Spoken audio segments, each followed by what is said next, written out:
నేడు శ్రీరామనవమి.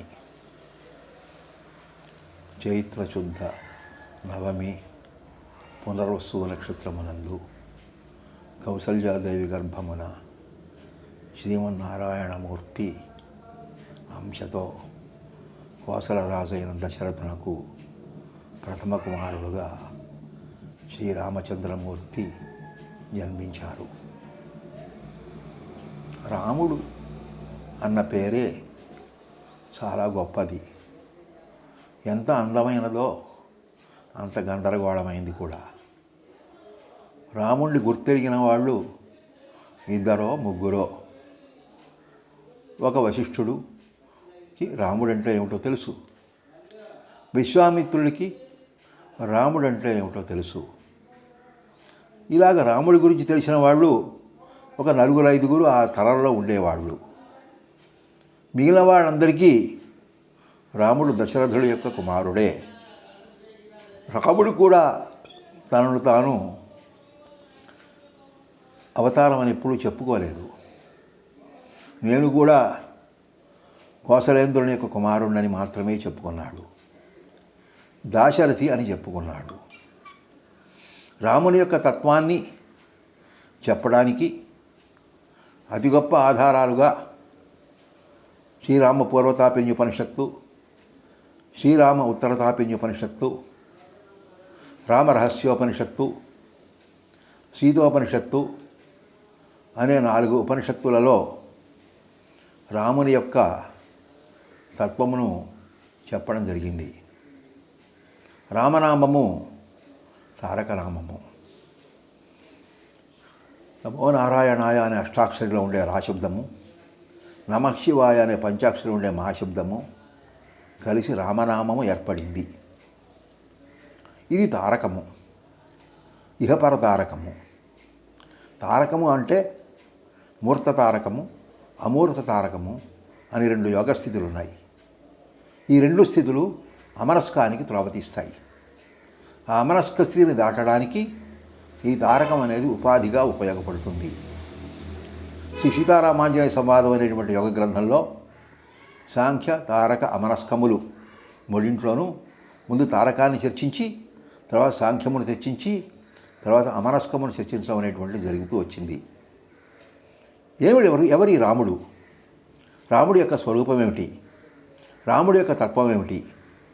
రాముడి గురించి తత్వాన్ని చెప్పాలి అంటే రాముడికి ఒక్కడికే సాధ్యమవుతుందా అన్న ప్రశ్న వేసుకుంటే, అధ్యాత్మ రామాయణంలో ఉండే ఆధారం ప్రకారంగా తీసుకుంటే, ఈశ్వరుడు పార్వతీదేవితో ఈ ప్రపంచంలో రామతత్వాన్ని తెలిసిన వాడిని నేను ఒక్కడనే అంటాడు.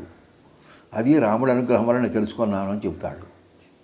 అప్పుడు ఆ రాముడు ఎవరు, ఆ రాముని యొక్క తత్వం ఏమిటి తనకు చెప్పమంటే పార్వతీదేవికి వారు అధ్యాత్మ రామాయణం బోధిస్తారు.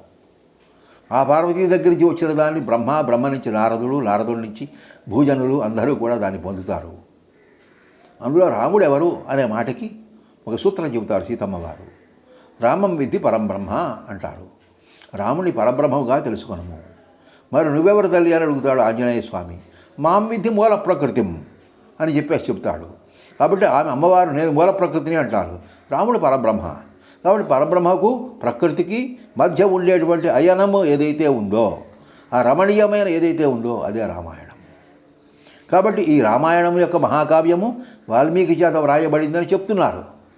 ఆ వాల్మీకి యొక్క ఉద్దేశం ఏమిటి? వాల్మీకమనందు ఉన్నవాడు వాల్మీకి. అక్కడ వాల్మీకి అనే బట్టలో ఒక బోయేవాడు కాదు, ఒక ఋషి కాదు, ఒక కథ కాదు. అది ఒక ప్రకృతమైనటువంటి కుండలినీ శక్తి. వాల్మీకం అంటే ఇక్కడ దేహం. ఈ దేహములో ఉండే కుండలినీ శక్తి యొక్క స్వరూపమే మా వాల్మీకి.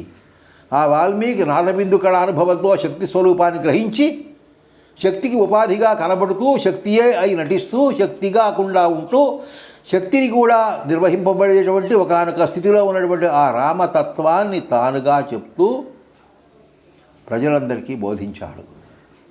అటువంటి ఆ రాముడు ఎటువంటి వాడు అంటే రామో నగచ్చతి నతిష్టతి నానుశోచతి ఆకాంక్షతే త్యజతి నోన కరోతి కించిత్ ఆనందమూర్తి రచన పరిణామహీన మాయాగుణానగతో హి తథా విభాతి అని చెప్పడం జరిగింది. ఆ రాముడు ఎక్కడికి కదలడు, మెదలడు, ఏమీ కోరుకోడు, ఏమీ పోగొట్టుకోడు, ఏమీ దుఃఖించడు. కాబట్టి అతడు ఆనందమూర్తి. ఎప్పుడూ ఆనందంతోనే ఉంటాడు, అచలుడు, పరిణామహీనుడు, ఏ రకమైన పరిణామము లేనివాడు. అటువంటి ఆ రాముని యొక్క స్వరూపాన్ని అనేక మంది అనేక రకాలుగా వర్ణిస్తూ వచ్చారు. విచిత్రం ఏమిటంటే రాముడి యొక్క గొప్పదనాన్ని గుర్తించిన వాళ్ళలో కైకేయీదేవి కూడా ఉంది. కైకేయీదేవి చిత్రకూట పర్వతంలో రాముడి దగ్గరికి వచ్చి ఒక ప్రైవేట్ ఇంటర్వ్యూ కోరి రాముడు కాళ్ళ మీద పడి నమస్కారం పెడుతుంది. పాహి విశ్వేశ్వరానంత జగన్నాథ నమోస్తుతే చింది స్నేహమయం పాశం పుత్రవిత్తాది గోచరం. ఓ విశ్వేశ్వరుడా, జగన్నాథుడా, నీకు నమస్కారము. పాహి విశ్వేశ్వర అనంత జగన్నాథ నమోస్తుతే చింది స్నేహమయం పాశం పుత్రవిత్తాది గోచరం. ఈ స్నేహమయమైనటువంటి నూనె రాసినటువంటి పాశమైనటువంటి పుత్రవిత్తాది గోచరం, పిల్లలు, డబ్బు, ఇటువంటి వాటి మధ్య ఉండేటువంటి ఆ బంధాన్ని నువ్వే నరికిపెట్టు అని చెప్పేసి అని చెబుతుంది. ఇది నిజంగా జరుగుతుందా అంటే శ్రీరామకృష్ణ పరమహంసకి ఒకసారి వారు వారణాసి పట్టణానికి వచ్చినప్పుడు అక్కడ ఒక దివ్య దర్శనం అయింది. కాశీనగరంలో దహింపబడుతున్నటువంటి ఆ స్థూల దేహాలు ఏవైతే ఉన్నాయో ఆ స్థూల దేహాల్లో ఒక స్థూల దేహం దగ్గర అమ్మవారు కూర్చున్నారు. కూర్చుని ఆమె కత్తెరతో బంధాలన్నీ కూడా తెగవేస్తూ ఉంటే శివుడు ఆ చెవులో తారక మంత్రాన్ని బోధిస్తున్నారట. కాబట్టి ఇది తారక మంత్రం యొక్క గొప్పదనాన్ని చెప్పడానికి ఒక ప్రత్యక్షమైన ఉదాహరణ శ్రీరామకృష్ణ పరమహంస చరిత్రలో రికార్డ్ అయినటువంటి అంశం. ఇది ఎక్కడైనా జరుగుతుందంటే ఎక్కడైనా జరగచ్చు. కాశీనగరంలో తాను ముక్తి పొందినప్పుడు జరుగుతుంది. ఆ కాశీనగరం యొక్క స్వరూపం ఏమిటో భగవద్గీతలో చెప్పబడింది. భూమధ్యమే కాశీ స్వరూపం. ఎవరైతే భక్త్యా యుక్త్యా యోగబలేన చైవ, భక్తి చేత కానీ యుక్తి చేత కానీ యోగబలం చేత కానీ ఆ భూమధ్యంలోకి ప్రాణాన్ని ఆవేశించి ఉంటాడో అతడు పరమపైతుమిత్యం, ఆ పరాన్ని పొందుతాడు అని చెప్పేసి చెప్పడం జరిగింది భగవద్గీతలో.